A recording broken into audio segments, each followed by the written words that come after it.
Hey VC, how you doing? This is Christian down here in Santiago, Chile, and I'm doing this entry to kind of a new guy, at least to me. His name is Craig Danger.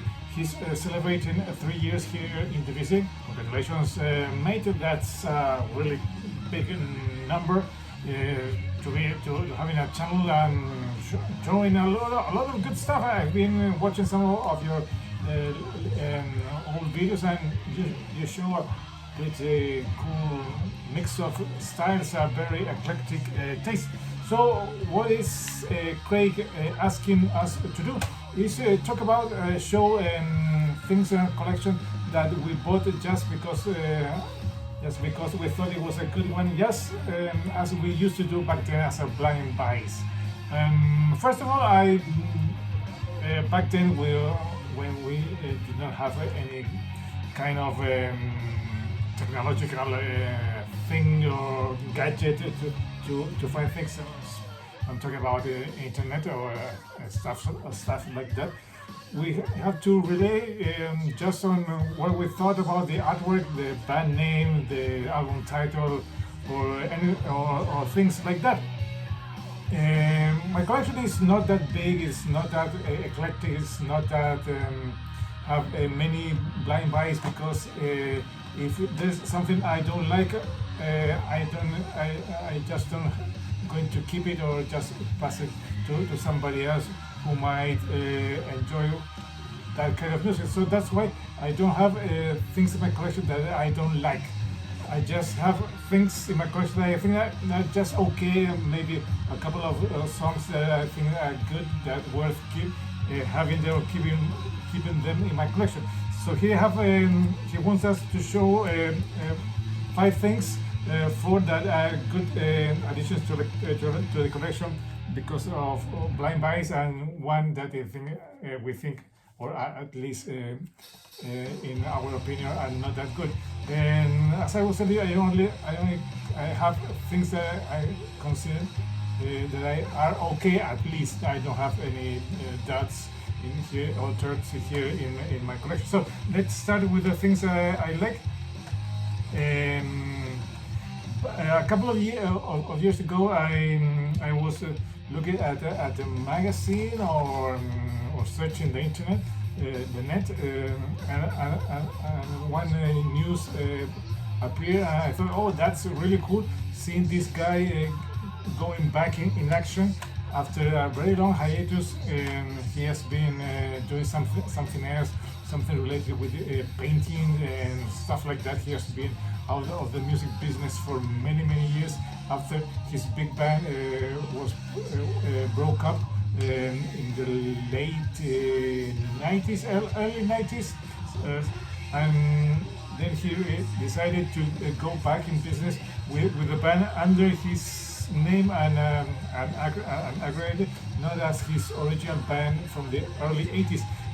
I'm talking about Vandenberg and Adrian Vandenberg, Moon Kings. This is a really good thing he did.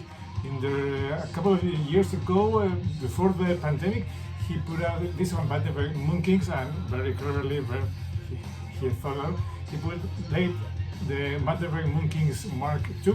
These are 2 really good hard rock releases from Adrian.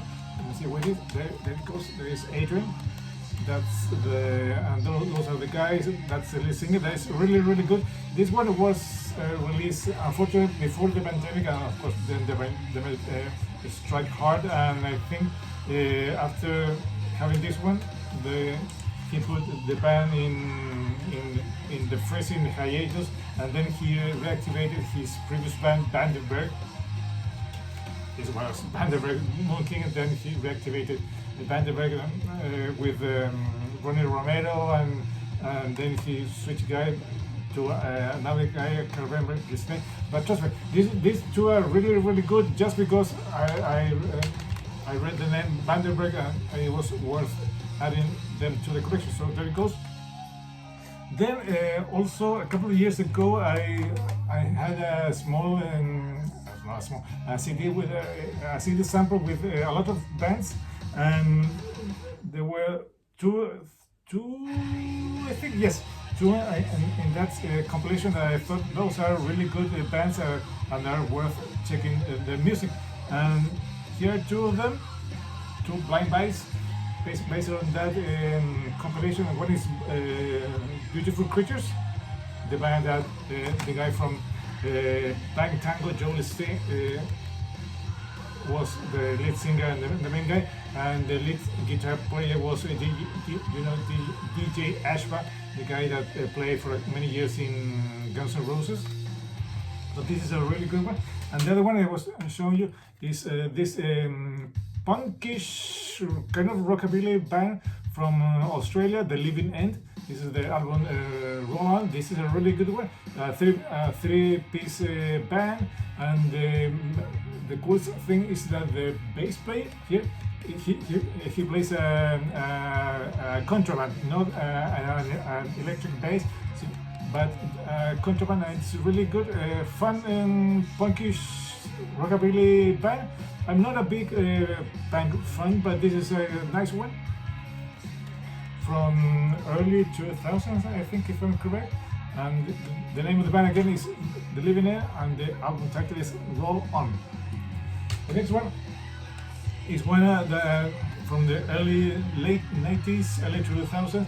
I think I remember listening to the song first, or I saw the artwork and then I listened to the first song. I can't recall, but it's Buck Cherry. Of course, the big single Lit Up. Great stuff. We all know this band. They had two eras of the band. The first one, this one, and then they released Time Bomb. Then the band broke up, went on hiatus. Then they returned with 15, and then they had a big career since that reincarnation, put in great stuff. But this is the one that I listened first one, or at least I bought many years ago. But I can't recall if I listened to the single first, or check out or saw the artwork and then bought it, and then listened to the single Lit Up, and I thought that's really good, fun stuff. Next, here we have now I kind of knew this name because I read them as being part of the new wave of British heavy metal. But when I saw this artwork and I remember the name, I thought this one must be cool. This is Quartz, and the other one is Stand Up and Fight. And this is great stuff. This is new wave of British heavy metal. This is from 1980, I think, right? Yes, I think so. This is great stuff. The artwork is awesome, but there's everything you can like on this kind of albums. You have a warrior going to smash somebody with a big weapon and a shield, and it's great stuff. So there it goes, Quartz. Another one I bought at the record fair. This is good. This is not great, but the artwork is really cool. This is Axe and the album Nemesis. This is a good hard rock with some country music from time to time, kind of AOR, but still cool. The artwork is really fun. An alien with a guitar axe here, and really looking menacing like Mars Attack. But I thought that must be a good one, so a nice addition to the collection just because of the artwork. And here I have the one that I remember buying, of course, many years ago in the mid 80s. Just because I thought the artwork was cool.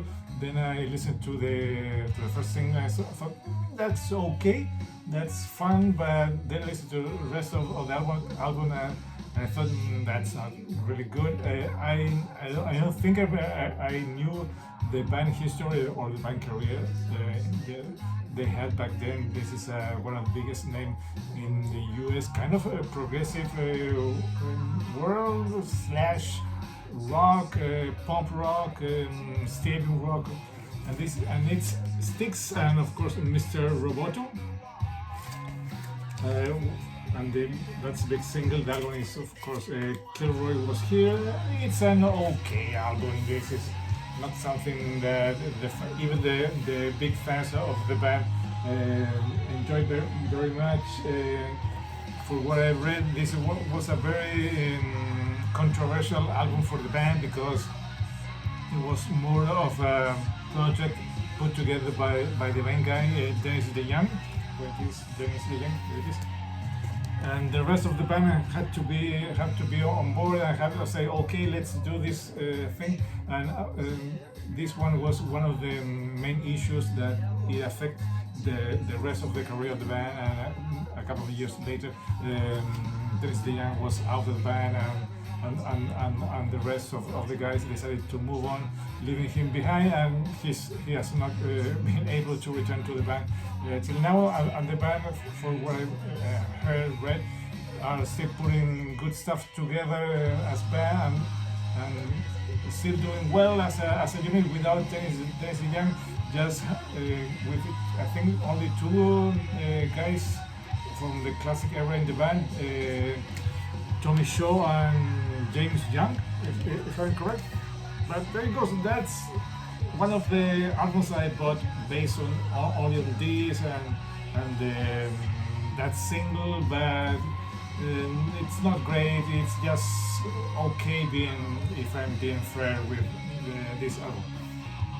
So there it goes. Those are a couple of things I have in my collection that I bought just based on something more like a blind buy that we used to do back then in the 80s, even in the early 90s, when the internet was not as massive as it is today.